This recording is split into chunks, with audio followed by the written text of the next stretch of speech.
What's up, everybody? We're back. I'm George Mossey. This is my co-host, David Baxter. So Unexpected aired last night after 90 Day Fiancé, before the 90 days. We're on season 5, episode 4 of Unexpected.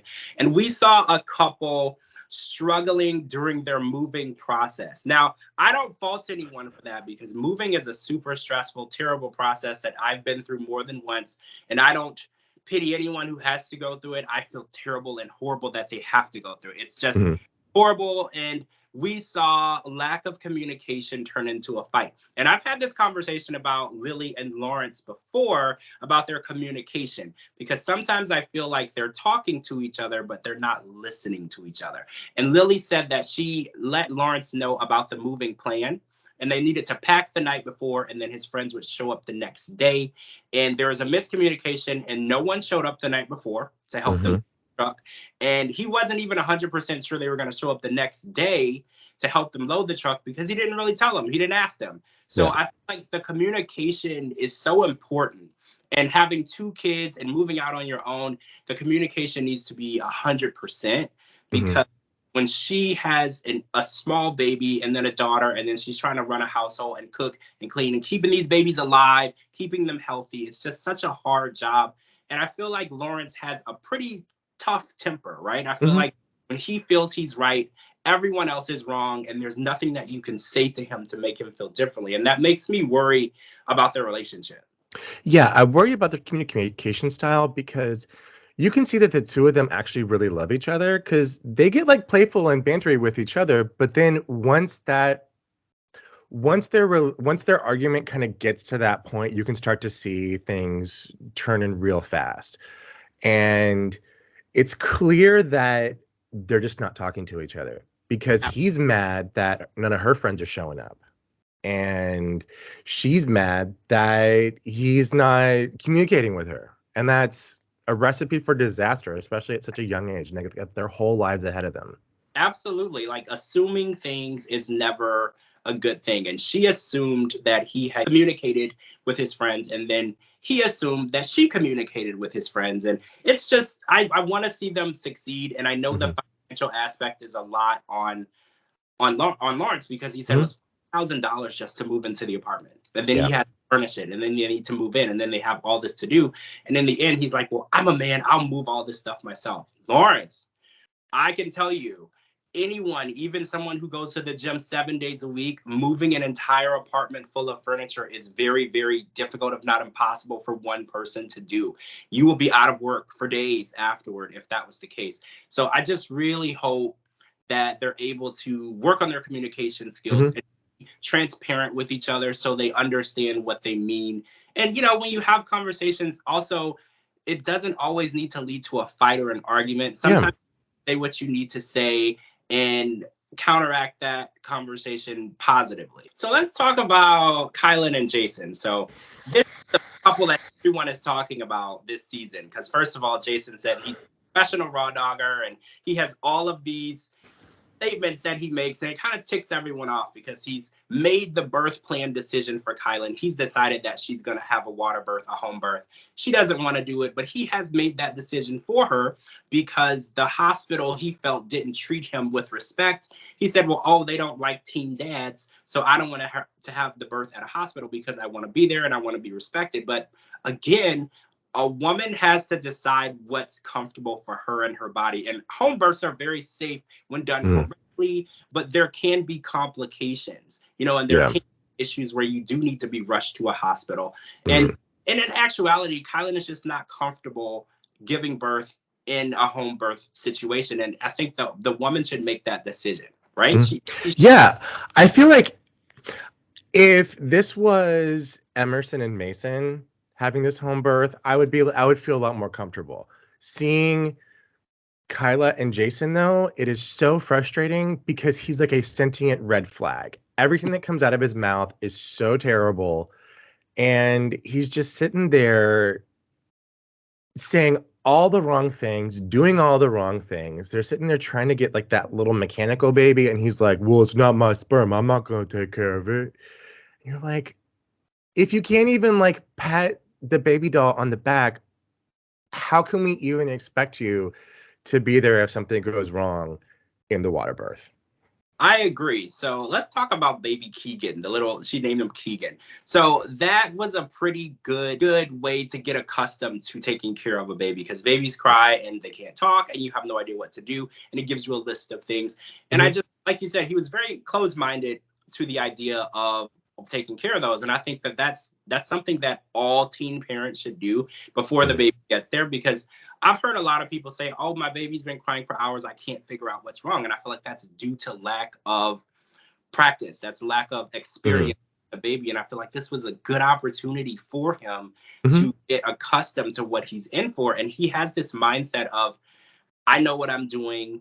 I don't need anyone's advice. This is going to be a lot easier than people are making it out." And in some weird, strange world, maybe that will be true for him. But for most parents, no Mhm. matter the age, it's a lot harder than they expected it to be. And they are struggling in many Yeah. different aspects. So I really, really hope to see him open up his mind and be more open to taking advice. Like Yeah. his cousin Lily was trying to give him some really good advice. She's Mhm. like, "Look, this is what it's gonna be like, and you can't be the big baby, and you can't get jealous of the baby with all of her attention." So I feel like he's just very stubborn, Mhm. which is about right for a 17, 18-year-old boy. I mean, yeah.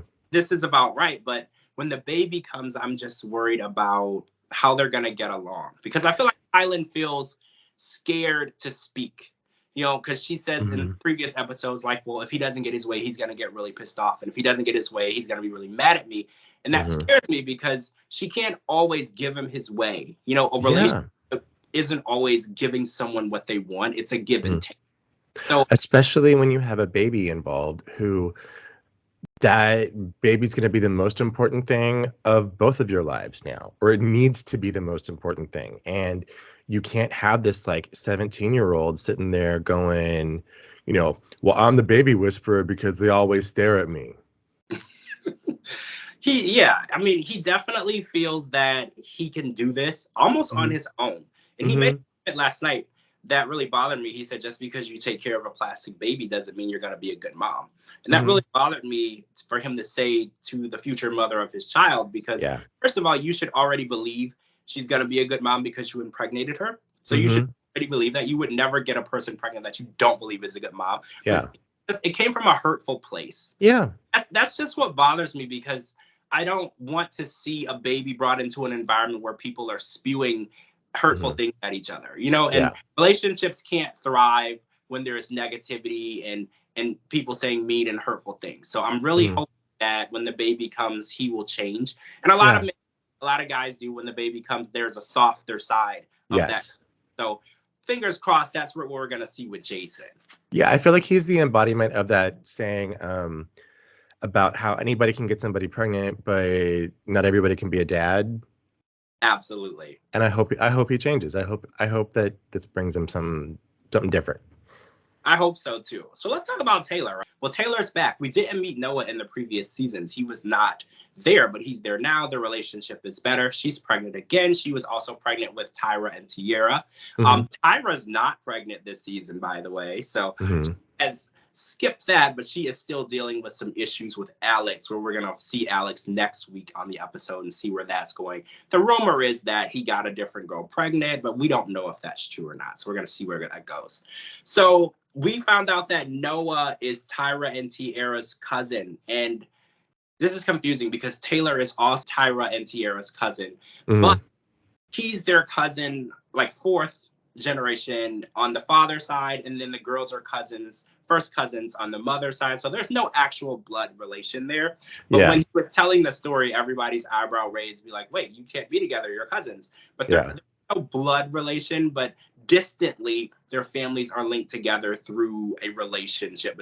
So there's no actual blood there. So what do you think of the couple? I feel like they're thriving. I Mhm. feel they have good communication, like, stood each other, they were listening to each other. I feel Mhm. like this couple so far is probably the strongest. I think they look like they have a really good style. I like both of them. I don't necessarily feel a spark, so I don't know what that's gonna happen, but I do feel that they are probably the most mature couple that we saw there. I saw that too. They're very mature. They have conversations. They listen to each other, and the way that they had a conversation and bounced things off each other, Mhm. and they understood each other. That maturity is what I saw. And Yeah. I know that Noah wasn't there when the first child was born because this is baby number two, but he's Mhm. matured. He's older. He's ready to be there. Mhm. And I did hear Taylor say that she felt that she can't be close with Tyra because Tyra is really wrapped up in whatever is going on with Alex. So she said like Mhm. sometimes she'll be close with her and then sometimes she can't get a text back.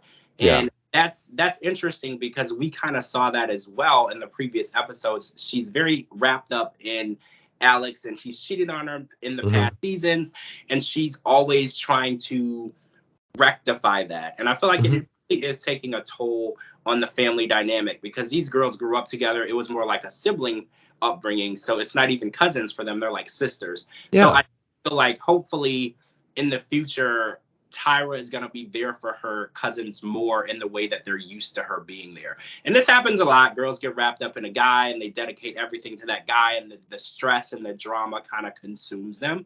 So Mhm. we're hoping that in the future, Tyra's able to get her relationship either back on track, which is what she wants, or maybe she might have to move on to someone else and then get that family structure back. Yeah. Yeah, I think if they can all get this to work out, they'll have a nice extended family dynamic that is really important, and I hope that they're able to do that. I do too. I want to see their kids grow up the way they did, Yeah. you know, siblings and be really close because that's Mhm. that's something that you can't buy. Having a really close, tight knit family is very important, and that's the way Yeah. they grew up. And I hope that they're able to get this to where their kids can grow up the same way.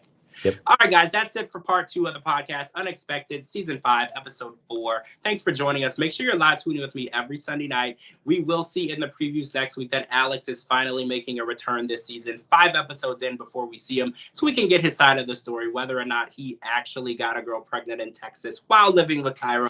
We will find out soon enough. All right, guys, I'm George Mossey. This is my co host, David Baxter, and we're going to talk to you all really soon.